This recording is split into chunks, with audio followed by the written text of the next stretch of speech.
भगवान शंकर की आराधना से प्राप्त हो। क्या नहीं है?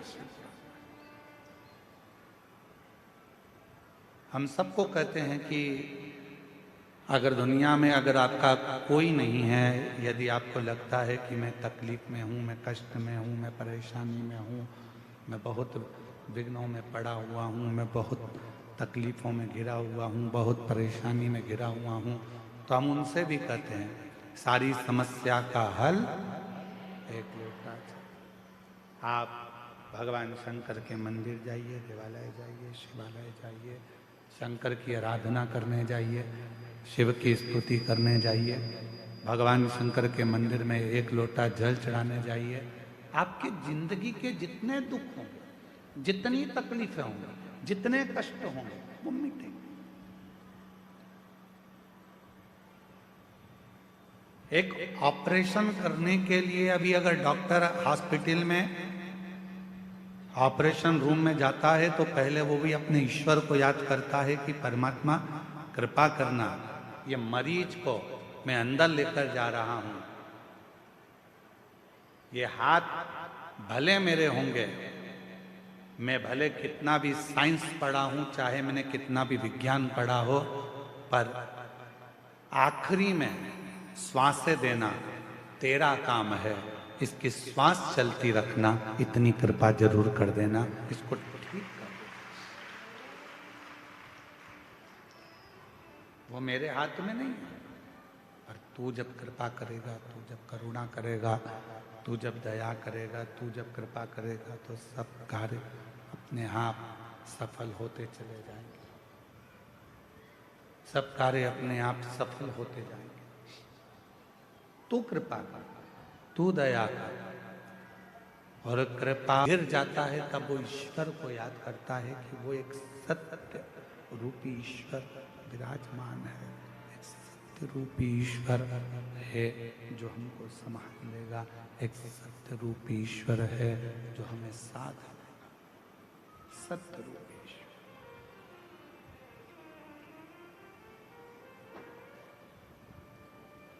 इसमें से चिड़चिड़ आवाज आ रही है तो थोड़ी देर सही चलता है, थोड़ी देर गड़बड़ हो रहा है, फिर चिड़चिड़ बोल के फिर बंद हो जाता है, फिर चालू होता है। सत्य रूपी ईश्वर है जो संभाल सकता। अब आप लोग यहाँ कथा श्रवण करने के लिए आए हो, यहाँ पहुंचे हो शिव महापुराण की कथा में, भगवान शंकर की आनंदमय कथा का रसतत्व ग्रहण करने के लिए आए। किसके भरोसे आए? हमारे भरोसे पर, किसी व्यक्ति के भरोसे पर नहीं। आप शिव पुराण की कथा यदि श्रवण करने के लिए कच्चे गांव तक, कांकेर जिले तक पहुंचे हो, तो वो किसी के भरोसे नहीं, देवाधिदेव महादेव के भरोसे पर कथा श्रवण करें। किसी व्यक्ति विशेष के भरोसे पर कथा नहीं।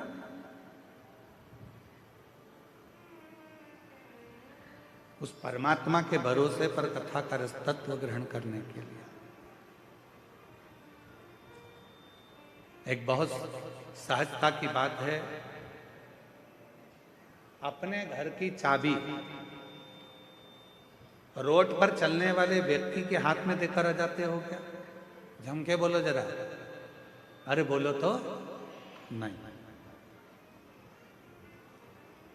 एक पड़ोसी इधर रहता है, इसको कहते हैं पड़ोसी, इसको कहते हैं अड़ोसी, और पीछे वाले को कहते हैं धड़ोसी। ठीक है, एक इधर रह रहा है, एक उधर रह रहा है, एक पीछे रह रहा है। इससे भी पहचान है, इससे भी पहचान है, और उससे भी पहचान है। चाबी किसको देकर आते हो? जिस पर तुम्हारा पूरा भरोसा है, चाहे वो फिर 2 घर छोड़ कर रहता हो, चाहे फिर वो 8 घर छोड़ कर रहता हो, चाहे फिर वो पीछे रहता हो, या भरोसा नहीं है तो तुम अपना कोई रिश्तेदार भी है उसको भी चाबी नहीं देते। अगर भरोसा है तो वो चाबी आप अपने नौकर को भी दे देते हो। भरोसा है तो चाबी फिर किसी को भी देकर आओगे, तुम्हें विश्वास है कि मेरा घर ये संभाल लेगा। ये चाबी अगर मैं इसको देकर जाऊंगा ये देख लेगा। फिर वो नौकर क्यों?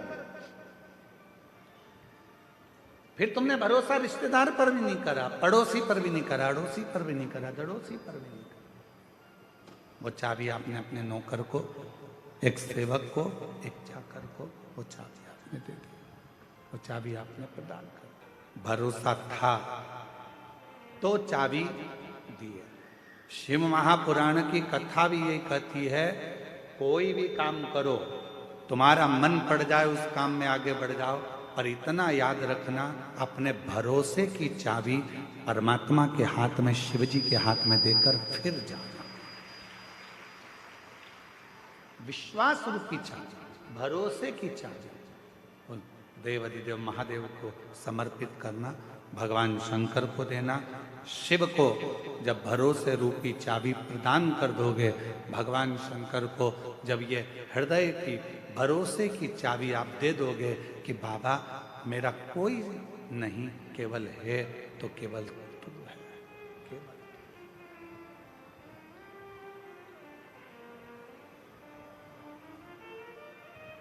जब दुनिया का कोई नहीं आएगा, कोई नहीं पहुंचेगा, तब मेरा देव अधिदेव महादेव, मेरा ओघड़दानी, मेरा शंभु, मेरा त्रिकालदर्शी, मेरा कैलाशी अविनाशी, जिस पर तुमने भरोसा किया है, जिस पर तुमने विश्वास किया है, जिस पर तुमने पूर्ण भरोसा किया है, वो शिव तुम्हारे साक्षी, वो शंकर तुम्हारी साक्षी।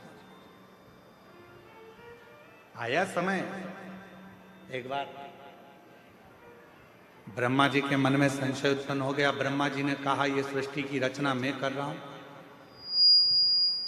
भगवान विष्णु के मन में भी ये भाव आया कि ब्रह्मा जी ये सृष्टि की रचना आप नहीं कर रहे हो, ये सृष्टि की रचना करने वाला तो शिव है। ब्रह्मा जी ने कहा सृष्टि की रचना करने वाले नहीं, शंकर भगवान तो सृष्टि का संहार करने वाले। तब भगवान विष्णु ने कहा सुनो ब्रह्मदेव, सृष्टि की रचना करने वाला भी शिव है, सृष्टि को चलाने वाला भी शिव है, और सृष्टि का संहार करने वाला भी शिव है। शंकर के सिवा कुछ भी नहीं, शिव के सिवा कुछ भी नहीं। रचना भी वो कर रहा, संहार भी वो कर रहा, और चला भी वही रहा, सब कुछ वही कर रहा, कोई दूसरा नहीं कर रहा। जो कर रहा है सब शिव ही कर रहा है, कोई दूसरा नहीं कर रहा। केवल कर रहे हैं तो बाबा भोलेनाथ ही कर रहे। भगवान विष्णु ने ब्रह्मा जी को समझाया कि ब्रह्मा जी संशय मिटा लो, तुम्हारे भीतर का ये संशय निकाल दो कि तुम कुछ कर रहे हो।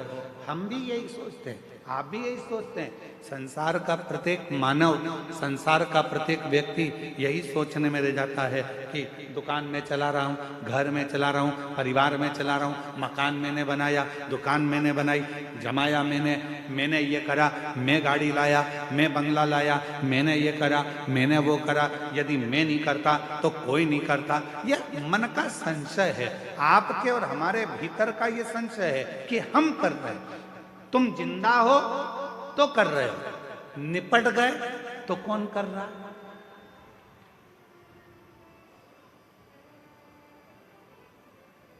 क्या रोटी नहीं मिलेगी मरने के बाद? क्या घर नहीं चलेगा मरने के बाद? क्या परिवार नहीं चलेगा मरने के बाद? शिव महापुराण की कथा कहती है यह हमारे भीतर का संशय है कि मैं कर रहा हूं। संशय को मिटाओ और अपने भीतर एक बात लेकर आओ कि हम जब जन्म लिए, हमारा जब जन्म हुआ, हम जब पैदा हुए, हमारा जब जन्म हुआ, उस समय पर हमको ये भी नहीं मालूम था कि हम कच्चे गांव में जन्म लेंगे कि रायपुर में जन्म लेंगे। जब हमारा और आपका जन्म हुआ तो आपको और हमको ये भी नहीं मालूम था कि हमारे माता पिता कौन होंगे। आप और हमको ये भी नहीं मालूम था कि धर्म पत्नी कौन होगी, पति कौन होगा, बच्चे कौन होंगे, कौन बेटा कौन बेटी, कौन नातेदार, कौन भाई, कौन बंधु, कौन सखा, कौन मिलेगा, ये किसी को नहीं मालूम था। अमीर के घर में पैदा हो गए कि गरीब के घर में पैदा हो गए, ये भी नहीं मालूम था। पर हमारा पूर्व का कोई पुण्य हमारे साथ चला और हमने कोई अच्छा किया तो भगवान की कृपा से हमें सब कुछ जमा जमाया प्राप्त हो गया। धन भी मिला, वैभव भी मिला, संतान भी मिली, पुत्र भी मिला, पुत्र भी मिली, रिश्ते भी मिले, नाते भी मिले, कुटुंब भी मिला, सब कुछ प्राप्त हुआ। हमने जो जो सोचा था वो सब हमको प्राप्त हो गया। करने वाला मेरा शिव है। घर किसका, गाड़ी किसकी, बंगला किसका, सब उसका, आपका और हमारा कुछ भी। हो सकता है आप में कोई ऐसा बैठा हो जो जन्म लिया हो तो मकान को साथ लेकर आया हो सकता है। गाड़ी साथ लाए हो, बंगला साथ लाए हो, धन दौलत साथ लाए हो, कुछ नहीं। कितनी विचित्र रीति है मेरे परमात्मा की, कितनी विचित्र रीति है मेरे भोले बाबा की कि जोड़ते तुम हो, लाते तुम हो, कमाते तुम हो और ऐश करते हैं आने वाली पीढ़ी के लोग, आने वाली पीढ़ी।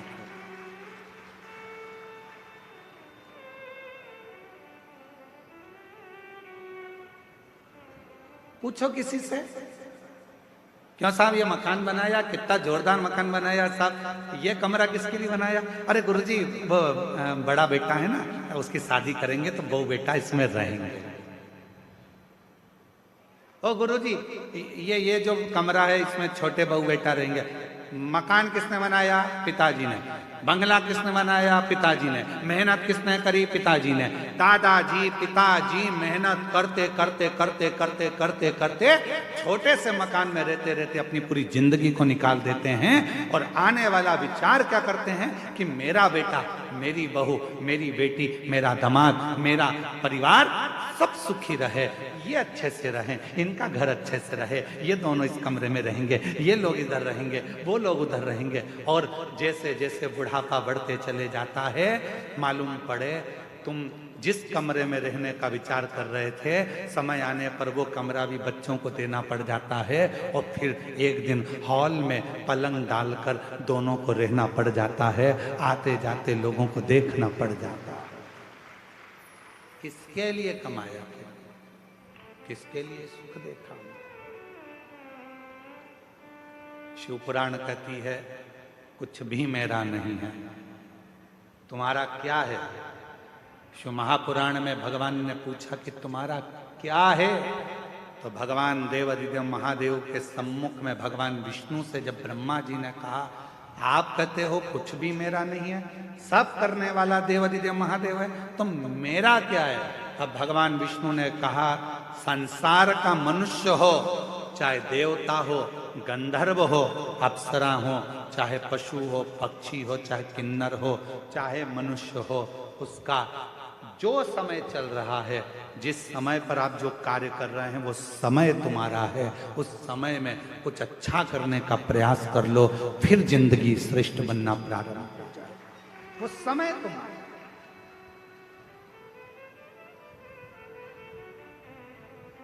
अब वो समय ही हमने छोड़ दिया तो हमारा जीवन तो बेकार।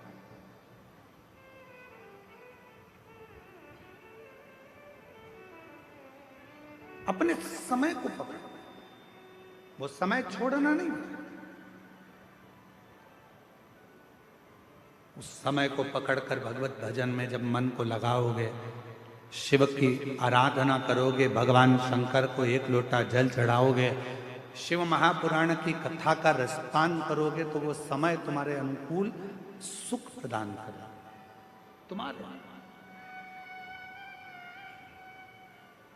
वो एक लाइन हमारे निखिलेश भैया बहुत अच्छी गुनगुनाते हैं, मेरी गाड़ी, मेरा बंगला, बताओ मेरी बेटी का संबंध कब होगा, गुरुजी आप बताओ मेरा ये काम कैसे होगा। तो हम निवेदन करेंगे जब तुम्हारे मुख से मेरा निकलना बंद हो जाएगा तब तुम्हारा काम अपने आप होना प्रारंभ हो जाएगा। जब तक तुम कह रहे हो ये मेरा बेटा है, ये मेरी बेटी है, ये घर मेरा है, परिवार मेरा है, जिस दिन तुमने सोच लिया शिव जी की कृपा से ये पुत्र है, शिव जी की कृपा से ये पुत्री है, शिव जी की कृपा से ये बंगला है, शिव जी की कृपा से ये सब काम हो रहा है, तो फिर तुम्हारा कुछ भी नहीं है। तुम्हारा घर परिवार, बेटा बेटी, कुटुंब, कबीला, मकान, गाड़ी, सब कुछ शंकर चलाएंगे, सबका व्यवस्था शिव करेंगे। तुम्हें कुछ नहीं सोचना, तुम्हें तो शंकर के आश्रित हो जाओ, शिव के आश्रित।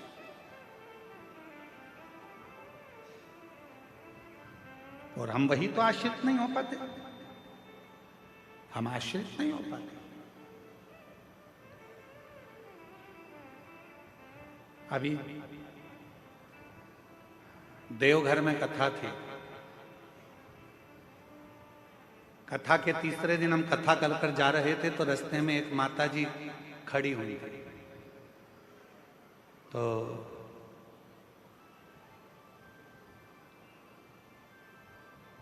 हमने गाड़ी वाले से कहा कि थोड़ा रोको, बेचारी एकांत में वहां जंगल की ओर खड़ी है, क्या बात है पूछे तो सही।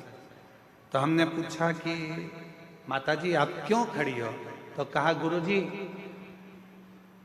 एक बहन जी मेरी चप्पल पहन के गई है और वो कहकर गई है मैं अब भी आ रही हूं। तो मैंने कहा चप्पल तुम्हारी थी। हाँ वो आएगी। हमने कहा तुम्हारे दिमाग से निकाल दो कि चप्पल तुम्हारी थी, छोड़ो, जाने का प्रयास करो, शाम हो रही है, अंधेरा हो जाएगा कुछ देर में, क्यों इंतजार कर रही हो, अगर मिलना होगी तो कहीं रास्ते में ही मिल जाएगी। अब वो महिला थोड़ी दूर चली और थोड़ी दूर चलने पर उसको उसकी सहेली मिल गई। हमारी गाड़ी तेज स्पीड में आगे बढ़ी तो हमने देखा वो खुश थी। फिर रोक कर पूछा जी जी क्या बात है। अरे गुरुजी वो तो खुद मुझे ढूंढ रही थी, ढूंढते ढूंढते आगे निकल गई थी और मेरी चप्पल मुझे यहाँ प्राप्त होगा, मिलेगा।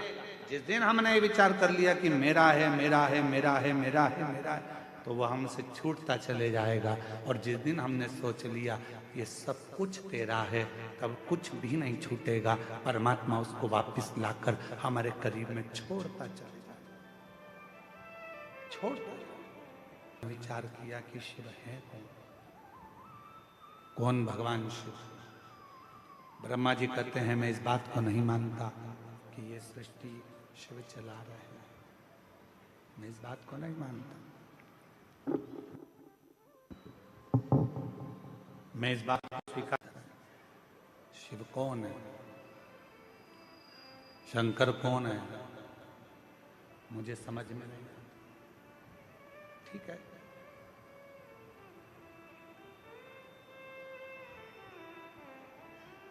ब्रह्मा जी ने भगवान शिव को जानने के लिए एक विशाल पर्वत को घुमाना प्रारंभ किया। विशाल पर्वत, भगवान विष्णु और ब्रह्मदेव दोनों मिलकर उस पर्वत को घुमा रहे हैं। अब किसी ने पूछा शंकर भगवान को जानने के लिए पर्वत घुमाया। हमारा निवेदन है भगवान को जानने के लिए उन्होंने पर्वत घुमाया। आपसे निवेदन है भगवान शंकर को जानने के लिए आप पर्वत मत घुमाओ, बस थोड़ा सा दिल घुमा लो, थोड़ा सा मन घुमा लो, थोड़ा सा दिल को शिव तक लेकर चले जाओ, भगवान प्राप्त हो जाएगा, शिव मिल जाएगा। शिव की प्राप्ति का केंद्र बिंदु है अपने मन को थोड़ा सा टर्न करें, थोड़ा मोड़ दीजिए।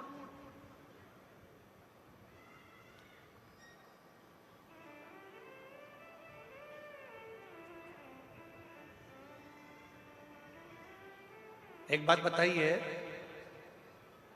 हम जायसवाल जी के घर पर रुके हैं, ठीक है, जितेंद्र जी जायसवाल जी के यहाँ रुके, वहां से सीधा सीधा सीधा अगर हम सोचें कि हमें कहीं मुड़ना नहीं है चाहे कुछ भी हो जाए, सीधे सीधे ही जाना है, हम कहीं नहीं मुड़ेंगे, सीधे ही सीधे जाएंगे। तो क्या कथा हो सकती है? अरे जम के तो बोलो, सीधे सीधे सीधे सीधे चले जाओ, कहीं मुड़ो मत। नहीं मुड़ोगे तो तुम्हारे घर में भी प्रवेश नहीं कर पाओगे, नहीं मुड़ोगे तो तुम अपने गांव तक भी ना पहुंच पाओगे। सीधे सीधे तो रास्ता तुम्हें कहीं और ले जाकर छोड़ देगा। उसी तरह शिव महापुराण की कथा कहती है, जिंदगी में सीधा रास्ता यदि चल रहे हो, सीधे रास्ते अगर चल रहे हो, चलते रहो, पर याद रखना थोड़ा सा मोड़ चलते चलते में भगवान देवाधिदेव महादेव की कथा की ओर, मंदिर की ओर लेते रहना, तो तुम्हारी जिंदगी मंजिल तक पहुंच जाए, तुम्हारा जीवन मंजिल की ओर पहुंच जाए। थोड़ा सा मोड़ जाए। वो एक लाइन है ना, वो कौन से एक कोई गीत की एक लाइन है, हालांकि वो है तो फिल्मी गीत, पर उसकी एक लाइन है, मैं निकला गड्डी लेके और वो मैं निकला गड्डी लेके, उत्थे एक मोड़ आया,